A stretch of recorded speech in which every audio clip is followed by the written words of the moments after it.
On October 29th, 1929, something happened that changed the world forever. In a single day, the U.S. stock market lost $14 billion.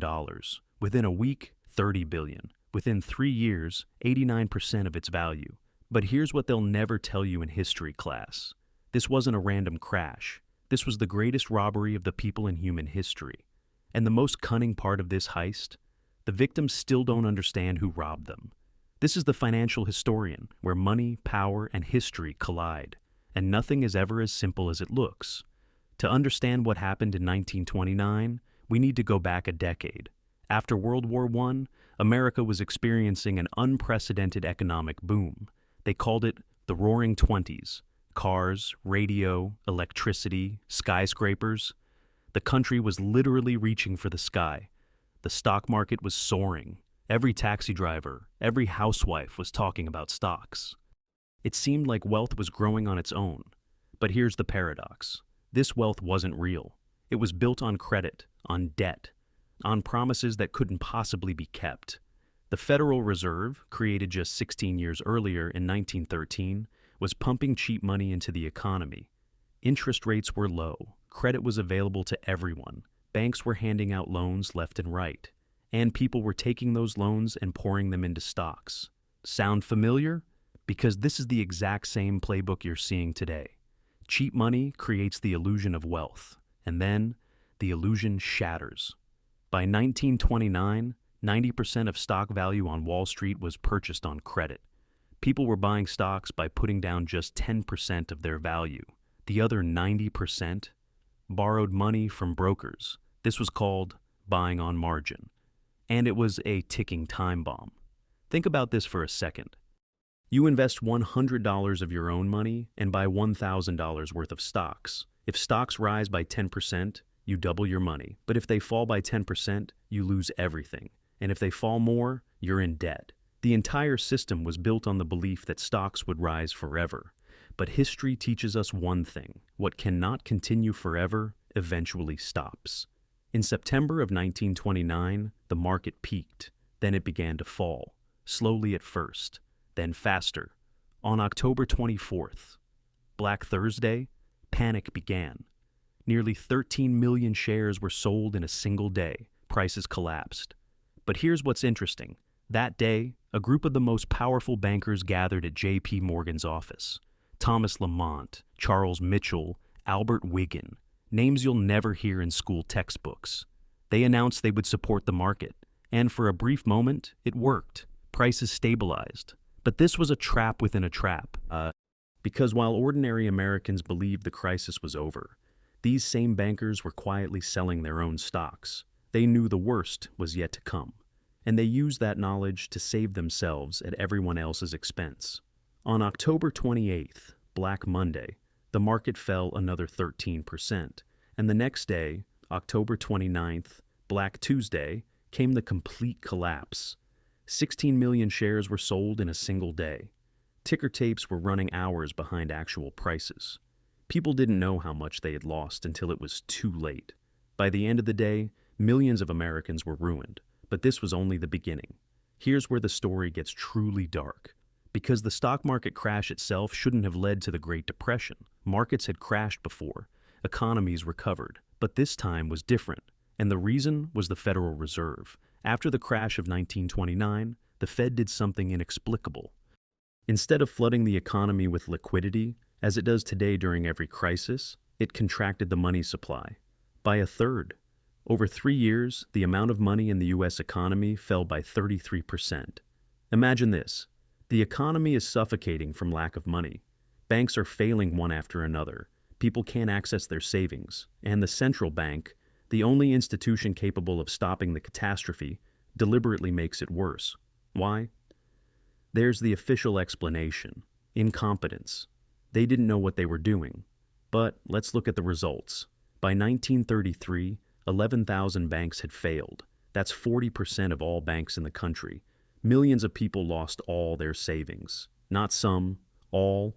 Money for a rainy day, money for their children's education, money for retirement. Everything vanished.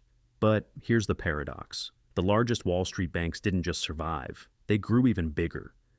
They bought up the assets of failed banks for pennies on the dollar. They bought real estate, businesses, farms, everything people were losing because they couldn't pay their debts. The money didn't disappear. It simply moved from one set of hands to another, from the pockets of millions of ordinary Americans into the vaults of the chosen few. If you think city dwellers suffered the most, think again. The real tragedy unfolded in rural America. In the 20s, farmers took out loans to expand their operations. Banks eagerly issued these loans against the collateral of land. But when prices for agricultural products crashed, farmers couldn't make their payments. And then the banks started seizing land. Not hundreds of farms, not thousands, millions. By 1933, 1 in 10 farmers in America had lost their land. In land that had been passed down through generations, land their grandfathers had fought for, land their fathers had worked with their own hands. All of it was seized by banks. And what did the banks do with this land? They sold it to large landowners and corporations at rock-bottom prices. The concentration of land in the hands of the few reached unprecedented levels. This is not a coincidence. This is a pattern, and it repeats again and again. On April 5, 1933, President Franklin Roosevelt signed Executive Order 6102. This order required all American citizens to surrender their gold to the government, not sell, surrender, under threat of a $10,000 fine and up to 10 years in prison. Think about this. People who had lost faith in banks and stored their savings in gold, the only currency that had preserved value for millennia, were forced to hand over that gold to the government at a fixed price, $20.67 per ounce. And what happened next? A few months later, the government raised the price of gold to $35 per ounce, an instant profit of 70% for the government, at the expense of the citizens. This was confiscation, pure robbery under the cover of law, and most people didn't even understand what had happened. Now, let's look at those who not only survived, but thrived during the greatest economic crisis in history, the Rockefeller family. By the end of the Great Depression, their fortune had multiplied several times over. They bought up devalued assets, oil companies, banks, real estate, at prices that would never be seen again. Joseph Kennedy, father of the future president, he pulled his money out of the stock market months before the crash. Coincidence? He later bragged that he knew the market was about to collapse when a shoeshine boy started giving him stock tips. But the real question is, how did he know? What information did he have access to? Bernard Baruch, financier and advisor to presidents. He also sold all his stocks before the crash, and also claimed it was intuition. Notice the pattern. Those closest to the centers of power, to information, to the people making decisions, they saved their fortunes. And millions of ordinary people who believed in the system, who followed the rules, who saved for the future, they lost everything. This isn't conspiracy theory. This is arithmetic. Money doesn't disappear. It moves. And during every crisis, it moves in one direction, from bottom to top. The Great Depression is usually explained as a perfect storm. Overproduction, speculation, wrong monetary policy. All true, but not the whole truth. The uncomfortable truth is that the system worked exactly as designed. It was created to redistribute wealth from the many to the few. Crises aren't bugs in this system, they're features. Think about how the modern banking system works. Banks create money out of thin air when they issue loans. When the economy grows, they issue more loans, creating more money. People take this money, buy homes, stocks, businesses. Prices rise, everyone feels richer. And then the banks cut lending.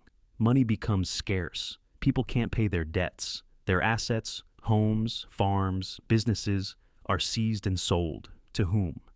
To those who have cash. And the only ones who have cash during a crisis are those who knew in advance. This isn't conspiracy, this is mechanics. And it's been working for centuries. If you think the Great Depression is ancient history with no relevance to your life, think again. 2008, the global financial crisis, the exact same mechanics, cheap loans, inflated real estate prices, complex financial instruments nobody understood, and then collapse. Millions of people lost their homes, millions lost their jobs. Retirement savings dropped by 40% in a matter of months. And what did governments do? They bailed out the banks, the very same banks that created this crisis. They gave them trillions of dollars for free, at taxpayers' expense. And the people were told to tighten their belts, spend less, work harder, stop complaining. And again, money didn't disappear, it just moved. In 2010, while ordinary Americans were still looking for jobs, Wall Street executive bonuses hit record levels. The pattern is always the same. So, what should you understand from this story? First, your money in the bank isn't your money. It's the bank's obligation to return that money to you. If the bank fails, like 11,000 banks failed during the Great Depression, your money can vanish. Yes, today there's deposit insurance, but that insurance has limits. And in a systemic crisis, even that insurance might prove to be an illusion. Second, inflation is a hidden tax. When the central bank prints money, every dollar in your pocket loses purchasing power. You don't get poorer on paper, but you get poorer in reality. What you could buy for $100 yesterday costs $120 today, and tomorrow, $150. Third, the system is designed so that you never truly get rich. It lets you feel like you're getting richer. Your apartment goes up in value, your stocks go up in value. But when crisis comes, you discover it was all an illusion, and real wealth, land, production, resources, concentrates in fewer and fewer hands. Fourth, financial education isn't a luxury, it's survival. Those who don't understand how the system works become its victims, again and again, generation after generation. The Great Depression taught the world many lessons. But the main one was never learned, because those who profit from these crises also control what we're taught. Money is not wealth. Real wealth is land that produces food. It's knowledge in your head. It's skills in your hands. It's relationships with people you can trust. Everything else, numbers on a screen, paper in your wallet, entries in bank databases, all of it can vanish overnight, just as it vanished for millions of people in 1929. The system that created the Great Depression was not destroyed. It was reformed, renamed, modernized, but its essence remained the same. Money is created from debt. Debt creates dependence, and dependence creates control. History doesn't repeat itself exactly, but if you don't understand it, it will crush you just as it crushed millions of people before you. If this gave you a new perspective, hit subscribe. History has the answers. I'll show you where to look.